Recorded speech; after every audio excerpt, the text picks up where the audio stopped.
Metre tall girl spot देगा, किसको देगा रे? बलून को देगा।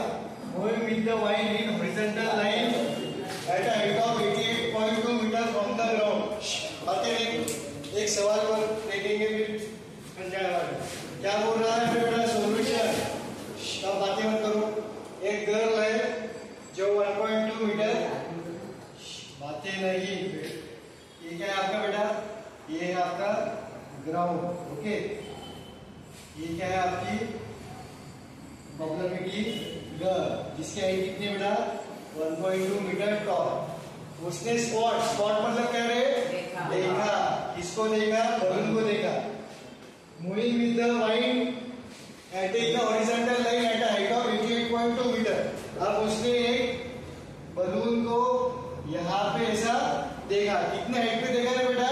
88.2 मीटर। कहां से? जमीन पे से, फ्रॉम द ग्राउंड से 88.2 मीटर के हाइट पे उसने एक बलून देखा।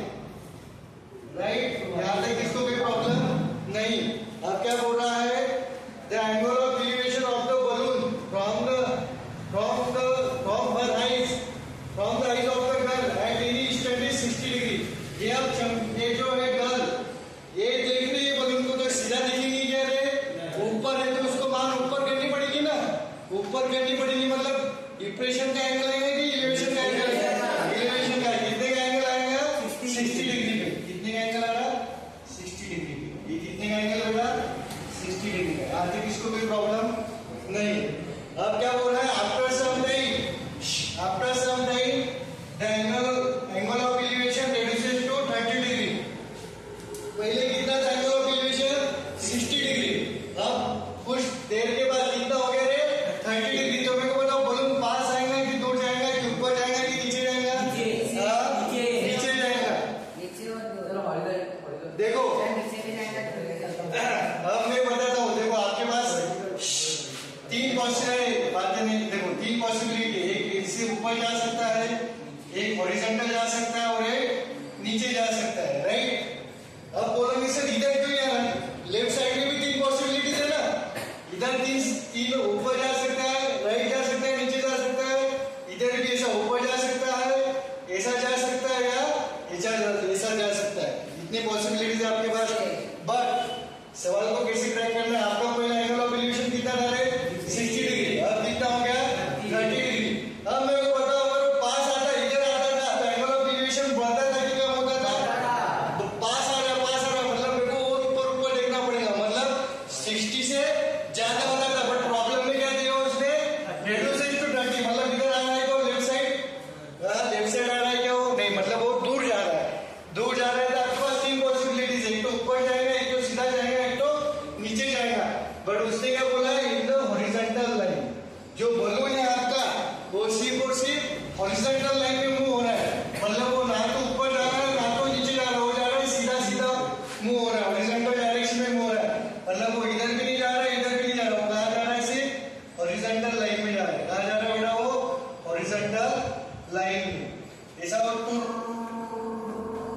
गया। कितने डिग्री तक गया है वो बेटा? एंगल ऑफ एलिवेशन कितना हो गया फाइनल स्टेज पे? कितना हो गया एंगल ऑफ एलिवेशन? 30 डिग्री। कितना डिग्री हो गया? 30 डिग्री। बातें नहीं।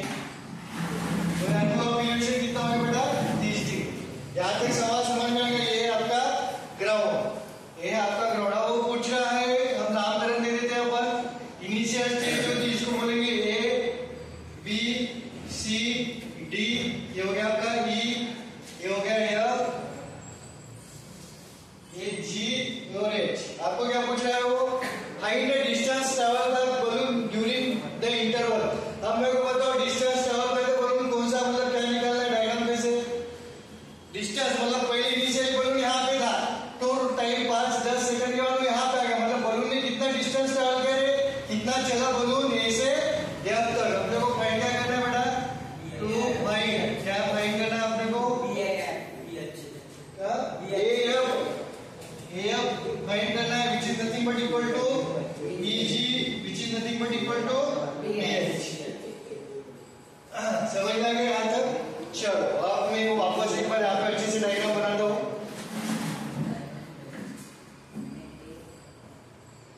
ये देखो ये हो गई इसकी हाइट,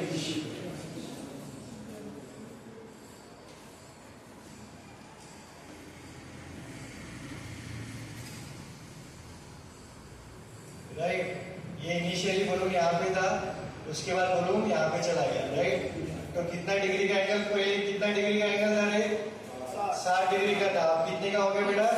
60 का। पहले 60 डिग्री का था, अब हो गया 30 डिग्री का, राइट। और ये गर्ल की हाइट कितना है बेटा? 1.2 मीटर। 1.2 मीटर। टोटल हाइट कितना है रे? Total height 88.2 metre. 88.2 metre, right. अब मैं इसको ज्वाइन कर दूंगा। बलून कहाँ तक चला? ये क्या था आपका? A B C D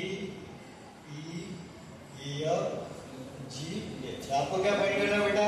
A F या E G F B H find करना है। तो चलो क्या था अपना डायलॉग कि कॉमन को लेकर आपको ये पता है, तो मैं पहले कौन सा ट्रायंगल कंसीडर करूंगा रे? एफ मेरे को पता है 88.2 था, तो ए ई और एफ जी कितना एंगल है आपका? 87। कितना है? ये कितना डिस्टेंस आएगा बेटा? ये डिस्टेंस आएगा आपका 88.2 माइनस 1.2, तो ये कितना आएगा आपका? 87। यहाँ तक समझ में आएगा मोनिश?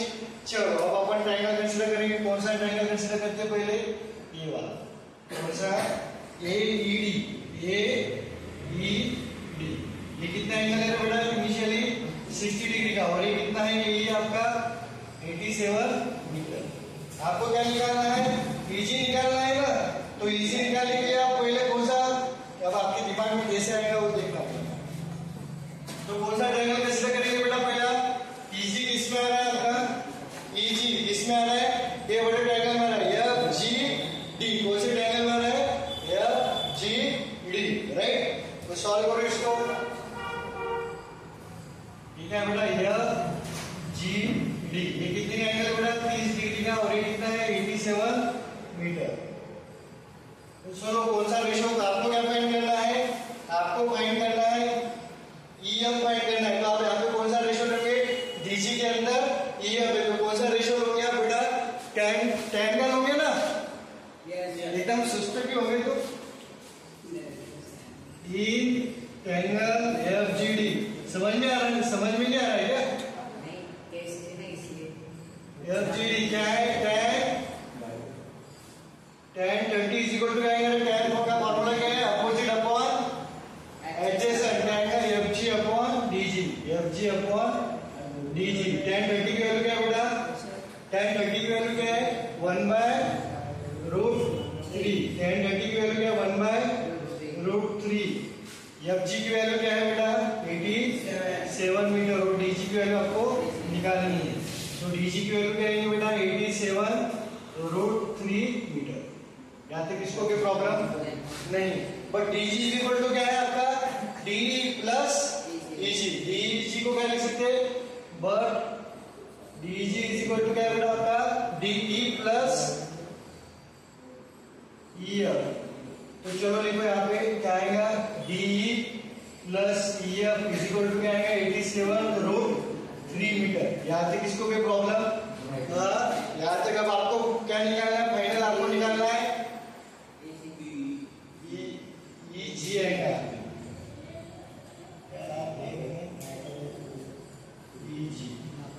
आपको क्या निकालना है बेटा? आपको निकालना है ईजी निकालना है। क्या निकालना है? ईजी डिस्टेंस ट्रेवल ईजी निकालना है। तो ईजी निकालने के लिए आपको क्या होना बेटा? डीई पता होना। आपको क्या पता होना? डीई। तो डीई कैसे निकालोगे? छोटा ट्रायंगल कंसीडर करोगे, ए ई डी। आप कौन सा ट्रायंगल कंसीडर करोगे? A E D. E triangle A E D.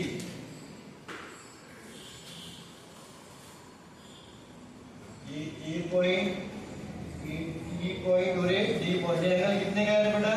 60 degree का। ये कितना है? 87 मीटर। तो कौन सा रेशियो लगाओगे? वही tan 60 इज इक्वल टू क्या आएगा बेटा? Opposite upon adjacent. तो क्या आएगा? Opposite A E upon D E. tan 60 की वैल्यू क्या है बेटा आपके पास? √3। ए ई कितना है? 87। डी ई निकालना है, तो ये क्या आ जाएगा बेटा आपके पास? डी इज इक्वल टू क्या आएगा? 87 अपॉन √3 मीटर, राइट। अब ये वैल्यू इसमें पुट करो। इसको इक्वेशन 1 दे देता हूं, तो क्या आ जाएगा बेटा आपका? फ्रॉम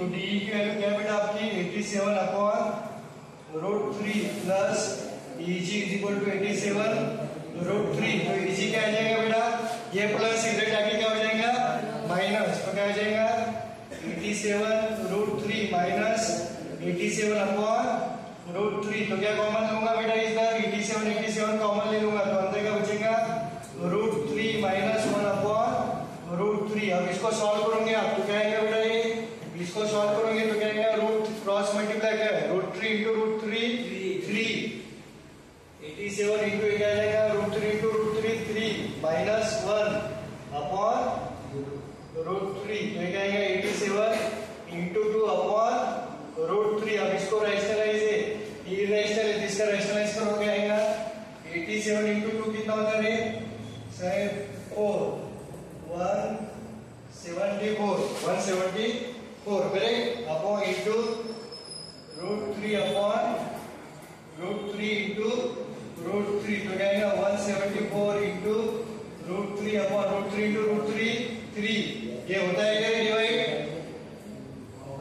3 बंदा कितना 3 5 2 8, तो कितना है 58 √3 मीटर। ये आंसर है ना, इतना डिस्टेंस ट्रैवल हुआ, इतना डिस्टेंस ट्रैवल हुआ। समझा सवाल कुछ नहीं था।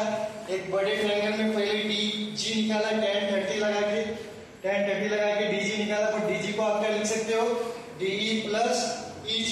तो आपको EG निकालना है क्योंकि आपको क्या फाइंड करना है डिस्टेंस ट्रैवल कितना है A2F is nothing but A2G is nothing but B2 किसे कह रहे 58 याद है, समझ में आएगा BH। तो पहले क्या लगाया बेटा मैंने बाहर के ट्रायंगल में रेशियो लगाया, बाहर के ट्रायंगल में क्या लगाया tan 30 का फॉर्मूला लगाया, tan 30 क्या है FG/DG। तो यहाँ से DG की वैल्यू आ गई बेटा मेरे पास। अबे DG की वैल्यू क्या है, DG is nothing but DE plus EG। अब मेरे को EG निकालना है तो उसके लिए पहले DE निकालना पड़ेगा। DE कैसे निकालोगे, छोटा ट्रायंगल यूज करके। छोटा ट्रायंगल में क्या यूज करोगे आप tan की वैल्यू, क्योंकि आपको यही पता है DE निकालना है, तो DE से निकाला, फिर इसमें रखा वैल्यू और सॉल्व करते गए तो आएगा आंसर। स्टॉप कर बेटा, अच्छा पिलर्स मतलब ये पिलर्स, ठीक है, ऐसे बड़े बड़े पिलर्स है। 2 पिलर्स ऑफ इक्वल हाइट, दोनों पिलर्स इक्वल हाइट के हैं एंड दोनों आइदर साइड मतलब क्या है, एक राइट साइड है तो दूसरा लेफ्ट साइड। अब बातें नहीं, ठीक है, हाथ एक मोड़ेगा दूसरा मोड़ डालूंगा। Of the road which is 100 metre wide, जो क्या है बेटा 100 मीटर वाइड मतलब 100 मीटर चौड़ा है। The angle of elevation top of pillar कितना है 60 degree and 20 degree at the point on the road between the pillar. अबे बिटवीन का अर्थ कुछ बंदे का लेते हैं बीचों बीच। अगर बीचों बीच लेता था तो दोनों एंगल क्या आते थे बेटा आपके सेम आते थे। फॉर एग्जांपल ये आपका रोड है, ये एक पिलर है और ये दूसरा पिलर है, दोनों पिलर क्या बेटा आपके इक्वल हाइट के। ये दोनों पिलर क्या बेटा इक्वल हाइट के, और ये जो दोनों के बीच की दूरी है वो रोड है, दोनों के बीच का है रोड है, जो कितने मीटर का है 100 मीटर वाइड है। ये है आपका बेटा रोड, ये है आपके पिलर्स। आप क्या कर रहे हो, पिलर्स के टॉप को देख रहे हो, पिलर्स के टॉप को देख रहे हो, ये पिलर का टॉप ऑफ पिलर्स, राइट। अब आप बीचों बीच से देख रहे हो क्या, नहीं, जो मेरे को बताओ 60 डिग्री और 20 डिग्री। फॉर एग्जांपल एक पॉइंट बीचों बीच से तो देख नहीं रहे, क्योंकि आपका एंगल ऑफ एलिवेशन ऊपर देख रहे हैं, मतलब दोनों का सेम है क्या बेटा, नहीं, मतलब आप एक पिलर के पास से देख रहे होंगे, दूसरे पिलर से दूर होंगे, राइट। सपोज ये पॉइंट से आप देख रहे हो, तो मेरे को बताओ आप यहाँ से आप क्या देख रहे हो, एक के टॉप पे देख रहे हो और दूसरे के भी टॉप को देख रहे हो। ये सपोज पॉइंट ए है आपका, यहाँ से आप इसके भी टॉप को देख रहे हो, दोनों पिलर के टॉप को देख रहे हो, राइट। अब मेरे को बताओ एंगल ऑफ एलिवेशन ये 30 डिग्री होगा कि ये 60 डिग्री होगा, या 30 या 60 कौन सा होगा, कौन सा एंगल 60 डिग्री किधर होगा, इधर वाला 60 होगा, इधर वाला। क्यों, क्योंकि पास से आपको देखना पड़ा, दोनों की हाइट क्या है बेटा सेम है, दोनों की हाइट सेम है। अगर जितना पास जाओगे उतना आपको गर्दन ऊपर करना पड़ेगा ना, मेरे यहाँ से मेरे को कम गर्दन ऊपर करना पड़ेगा, पर जैसे मैं जाऊंगा तो मेरे को गर्दन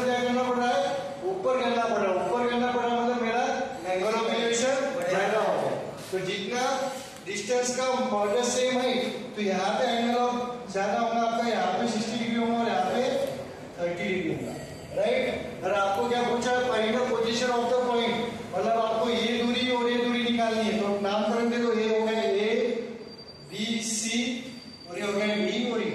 आपको क्या निकालना है, पोजीशन निकालना है, मतलब आपको सी और ए निकालना है। आपको क्या फाइंड करना है, टू फाइंड, आपको क्या क्या फाइंड करना है बेटा, पोजीशन, मतलब ये पॉइंट की लोकेशन, मतलब दोनों पिलर से कितने दूरी पे है, मतलब आपको क्या निकालना है, सी निकालना है, ए निकालना है। और क्या पूछा उसने, and the height of each pillar, दोनों पिलर की हाइट सेम है क्या बेटा, यहाँ पे दोनों पिलर की हाइट क्या है, सेम है, क्यों सर, इक्वल हाइट के। तो मैं क्या लिख सकता हूँ, आपको दूसरा क्या निकालना है, बीसी, बीसी निकालना है या डी निकालना है, दोनों के दोनों क्या है बेटा आपके सेम, क्यों सर, ये गिवन है आपको, राइट, ये निकालना है। चालू करो, ट्रिग्नोमेट्री लगाओ, आपको क्या निकालना है, सी और ई। आपको ये दोनों हाइट पता है, अब ये दोनों हाइट पता है तो मैं इसको क्या ले लेता हूँ बेटा, पता है क्या मेरे को हाइट, नहीं तो मैं इन दोनों के हाइट को क्या ले लेता हूँ, एक्स मान लेता हूँ, क्या मान लेता हूँ, एक्स, ये भी एक्स हो गया, ये भी एक्स, समझ में आ गया। तो यहाँ पे लिख देता हूँ, late BC is equal to DE is equal to x, इसको अपन बोलेंगे इससे, राइट। अब कौन सा ट्रायंगल लूंगा, मैं पहले ये ट्रायंगल कंसीडर करता हूँ, BCA, in triangle BCA, in triangle BCA, ये कितना है बेटा आपका, ये x, आपको C निकालना है तो कौन सा रेशियो यूज करोगे, opposite upon adjacent, perpendicular upon base, तो कौन सा रेशियो यूज करोगे आप, tan 60 का, कौन सा, tan 60 का क्या है बेटा आपका, tan 60 का opposite upon adjacent, opposite upon adjacent, opposite क्या है बेटा यहाँ पे BC और एडजेसेंट क्या है बेटा आपका CA। tan 60 की वैल्यू क्या है बेटा आपके पास, √3, BC कितना है आपका x अपॉन CA, CA कितना है बेटा पता नहीं, निकालना है, तो CA की वैल्यू लिख लो, क्या है, CA आएगा आपका x बाय √3, करेक्ट। CA आ गया आपका, इसको इक्वेशन 1 देंगे, इसको इक्वेशन 1। दूसरा क्या है आपका, दूसरा ये ट्रायंगल लगा, कौन सा, DEA, ये आपका 90 डिग्री, क्योंकि टावर और वर्टिकल बिल्डिंग वगैरह वो सब क्या रहते हैं, परपेंडिकुलर रहते हैं। तो आप कौन सा ट्रायंगल कंसीडर करोगे, ई ट्रायंगल DEA, ई ट्रायंगल DEA क्या है आपका, tan 30, tan 30 क्या आएगा बेटा आपका अपोजिट, अपोजिट क्या है बेटा आपका DE upon E, DE upon E, DE कितना है बेटा आपका x अपॉन E निकालना है, राइट। तो tan 30 की वैल्यू क्या है बेटा, 1 बाय √3 इज इक्वल टू क्या आएगा, x अपॉन AE, तो AE की वैल्यू क्या आएगी आपकी, AE की वैल्यू आ जाएगी आपकी √3, इक्वेशन 2। यहाँ तक इसको भी प्रॉब्लम, CA आ गया, AE आ गया, आपको क्या गिवन है, गिवन इंफॉर्मेशन क्या है बेटा आपकी, आपको गिवन इंफॉर्मेशन ये है कि जो रोड है आपका वो कितना मीटर है, 100 मीटर वाइड है, 100 मीटर वाइड है, तो उसको कैसे यूज करोगे आप, रोड 100 मीटर वाइड है, मतलब क्या है आपका कितना, CE कितना है, the road is 100 metre wide, मतलब क्या गिवन है बेटा आपके डायग्राम पे से, CE कितना है बेटा आपका 100 मीटर, बट CE को क्या लिख सकते हैं आप, CE को क्या लिख सकते हैं, CA plus AE, CA plus AE is equal to 100। CA की वैल्यू क्या है बेटा आपके पास, इक्वेशन 1 और 2 से CA क्या लिख सकते हैं आप, CA को लिख सकते हैं x अपॉन √3 प्लस AE को क्या लिख सकते हैं, √3x इज इक्वल टू 100। अब दोनों में क्या कॉमन निकलेगा बेटा, इधर भी x है और इधर भी x है, क्या कॉमन निकलेगा, x कॉमन निकलेगा, तो इधर क्या बचेगा, 1 अपॉन x, बाहर चलेगा तो बचा क्या, 1 अपॉन √3, और इधर क्या बचा, x चला गया तो बचा क्या, √3 इज इक्वल टू 100। अब इसको सॉल्व करो, क्या आएगा, क्रॉस मल्टीप्लाई, ये इसके नीचे पूछती है, मतलब 1 into 1 1 plus √3 into √3 3 upon √3 is equal to 100। ये कितना है बेटा, x into 3 plus 1 4 upon √3 is equal to 100। अब इसको इधर लेके जाओ तो क्या आएगा बेटा, x is equal to 100 into √3 upon 4 तो कितना आएगा 25 रूट 3 25 रूट 3 x क्या है बेटा आपका x is nothing but height of each pillar therefore आप क्या लिखोगे हाइट ऑफ ईच पिलर क्या है आपका x is nothing but 25 root 3 metre. आपका सवाल हुआ क्या अभी नहीं आपको क्या निकालना है दूसरा पॉइंट निकालना find the position of the point मतलब आपको CA निकालना है और AE निकालना है तो AE की वैल्यू क्या है बेटा आपके पास AE इज इक्वल टू क्या है root 3 into x root 3 into x की वैल्यू क्या है 25 रूट 3 इंटू x की वैल्यू क्या है 25 रूट 3 तो क्या आएगा बेटा AE क्या आएगा 25 root 3 into root 3 into 25 75 metre AE 75 आ गया तो CA कितना है CA क्या है आपके पास x अपॉन रूट 3 x कितना है बेटा 25 रूट 3 अपॉन रूट 3 चला गया CA कितना है आपके पास 25 मीटर ये हो गया आपका आंसर समझ में आएगा मतलब आपका जो एक पॉइंट है ये एक पिलर से 75 मीटर पे है और दूसरे पिलर से 25 मीटर पे मतलब ये बीचों बीच है क्या बेटा नहीं बीचों बीच अपन ने पहले बता दिया था क्योंकि क्यों नहीं है क्योंकि एंगल ऑफ एलिवेशन जो है वो दोनों का अलग अलग है अगर बीच में रहता तो दोनों का सेम रहता समझ में आ गया सवाल चलो